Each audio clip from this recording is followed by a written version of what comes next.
Me da mucho gusto darles la más cordial bienvenida a este seminario sobre la tecnología digital frente a los desafíos de una educación inclusiva en América Latina, algunos casos y de buenas prácticas, que eso es una buena noticia.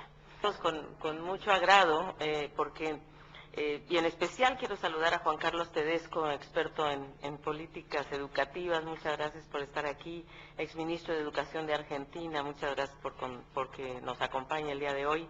A Francesc Pedró, experto en tecnologías y educación, que nos acompaña desde la UNESCO, y algunas otras participantes que estarán con nosotros más tarde. Pero quiero saludar en particular a Martín Oppenheim, director de la División de Desarrollo Social, a Mario Castillo, coordinador del proyecto ALICE. Muchas gracias, Mario. Por supuesto, Guillermo Zunkel, que es quien lleva mucha parte de este proyecto. Susana Agüero, representante de la delegación de la Unión Europea.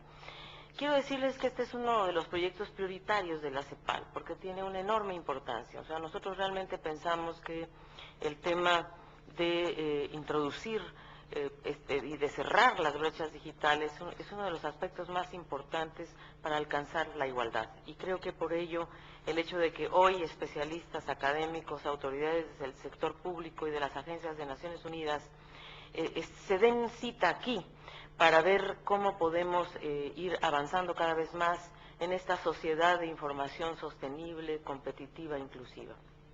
Este proyecto apunta, por cierto, a mejorar el acceso de la población a las tecnologías de la información y de las comunicaciones y a mejorar su calidad de vida con su uso. Fíjense que yo ahora en la cumbre de Cartagena, por ejemplo, les presentaba a los jefes de Estado un dato que me parece muy revelador, ¿no? De que en Europa un mega de conexión de banda ancha cuesta $5 promedio, ¿no? En tanto que en América Latina y el Caribe el acceso a un mega cuesta $25, es decir, 5 veces más. Y eso que estamos hablando de un promedio. Ahora, si nos vamos a Bolivia, ¿verdad? Creo que la conexión cuesta $300 mensual, una cosa así, o sea, en año, ¿verdad? Entonces, un gran programa, un gran proyecto también se hizo en Costa Rica, en Colombia, México, Argentina, Panamá, que incluye además a las poblaciones tanto urbanas como rurales, indígenas y con necesidades especiales. Y desde luego, estoy segura que ustedes podrán analizar en estos días los escenarios futuros de las políticas de TICS en educación, cuál puede ser el rol de la tecnología en el siglo XXI, su contribución al derecho de la educación, y espero que nos puedan dar algunas recomendaciones de política. Incluso a mí me parece muy interesante, conversaba con un colega mexicano que me decía, mira, muchos de los que ni estudian ni trabajan en México, que son casi el 20%, muchos de estos jóvenes sienten que ya no reciben suficiente en la escuela, es decir, ya rebasaron al profesor, ellos saben más, porque como tienen tanto acceso a las tecnologías de la comunicación, a las redes, etcétera, y el profesor se quedó atrás. Entonces, esta es parte de las brechas que tenemos que analizar. Y no basta con dar los equipos o que la gente tenga las computadoras o incluso la banda ancha, si no hay también una estrategia de pensamiento crítico en donde realmente se inserte la información que estás recibiendo, porque si no te conviertes en un receptor de una información sin que tenga realmente un ordenamiento, por lo menos estructurado en la formación de los jóvenes sobre todo. Y por eso nosotros en la perspectiva de este TICS para la educación, nosotros centramos nuestro pensamiento, como siempre, en la búsqueda de la igualdad, ¿verdad? Primero, que el desarrollo no es un proceso espontáneo, necesita de políticas públicas activas, y segundo, de que la igualdad debe de estar en el centro. Y para que la igualdad realmente sea un objetivo a perseguir y a lograr, ojalá, la educación es una palanca fundamental. Y el acceso universal a la educación es clave para democratizar el desarrollo de capacidades, ¿verdad? A mí no me gusta hablar, la verdad, de capital humano, porque no es por ahí la cosa, sino más bien de cómo construimos capacidades humanas.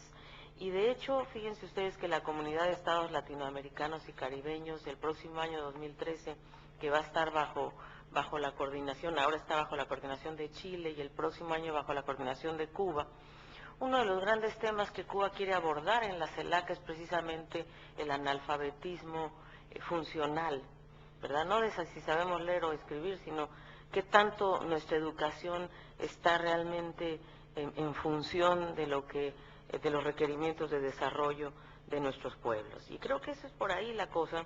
Y entonces, ¿cómo logramos que las TICs y esta mayor tecnología se ponga al servicio precisamente de los principios de igualdad, de calidad, de inclusión social y que sean uno de los instrumentos de tránsito hacia la futura generación? Y creemos que precisamente una sociedad con más educación, pero no es una educación en general o en abstracto, sino funcional a las necesidades, eso ayudaría mucho, por cierto, al mercado de trabajo de mujeres, y desde luego en la calidad de la educación. Creo que ahí hay grandes fallas todavía, hay una gran segmentación educativa y, como decía yo antes, la formación de los profesores, que creo que es muy, muy importante. Así es de que este tema de las TICs, ¿verdad?, es prometedor, pero es prometedor siempre y cuando tengamos claridad de cómo usarlas. Y es prometedor porque nos puede acortar caminos, ¿verdad?, lo que los hindúes llaman tunnel through, o sea, no tenemos que pasar por todo el rollo, sino que es posible hacer un puente que nos permita avanzar y alterar ese escenario de desigualdad que recorre nuestra región. Así es de que creo que en América Latina se han hecho grandes esfuerzos por incorporar los TICs en los sistemas educativos. Costa Rica desde 1988 ha logrado avances importantes, en Chile desde 92 con su programa Enlaces, así otros programas de la región que han ido sumando posibilidades y experiencias, y qué bueno que nos acompaña Tedesco para que nos cuente qué pasó en Argentina y qué logró en su época de secretario de Educación, de ministro.